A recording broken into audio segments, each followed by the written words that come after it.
அப்படியே நம்ம இதில வந்து விளைச்சல் பண்ணிட்டு இருந்தோம் அப்படின்னா, எத்தன வருஷத்துக்கு இது இருக்கும்? இப்போ உதாரணத்துக்கு தென்னை மரம் அப்படின்னா 40 வருஷம், 50 வருஷம் சொல்லுவாங்க இல்லையா? வாழை மரம்னா ஒரு சொல்லுவாங்க. அதுமாரி இது வந்து எத்தன வருஷத்துக்கு அதாவது கருவேப்பில வந்து எத்தன வருஷத்துக்கு வந்து விளைச்சல் குடுத்துக்கிட்டே இருக்கும்? இது வந்து பேரே கருவேப்பிலைங்க. அது பாட்டுல வளர்ந்துக்கிட்டே தாங்க இருக்கும்.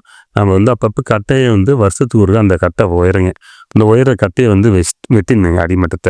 வெட்டிட்டு அது பாட்டுல லாங் டைம் அதாவது நீங்க வந்து பண்ணிக்கிட்டே இருக்கலாங்க. ஒரு 30 வருஷம், 40 வருஷம்னாலும் பண்ணிக்கிட்டே இருக்கலாங்க.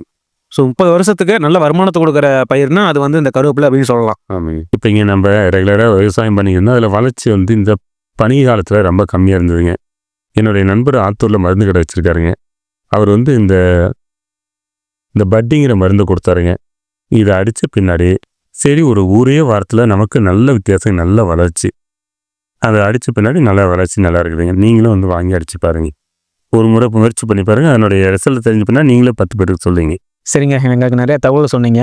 ரொம்ப தகவலுக்கு நன்றிங்க ஐயா. இறைவனுக்கு